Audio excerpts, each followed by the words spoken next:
Saan kayo nang galing at anong kailangan nyo rito? Kala ko ba huling tanong na? 3 yun eh. Umamin ka na kasi!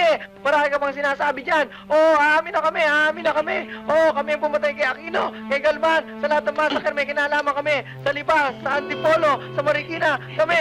Di ba ikaw pa nang... Ikaw!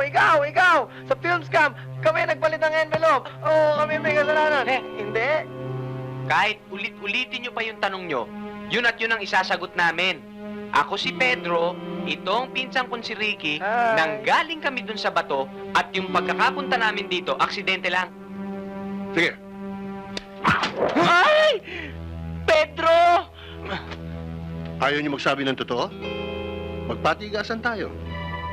Pero sisiguruhin ko sa inyong mahaba-haba ring panahon ang pagsasamahan natin. Pakawalan yan.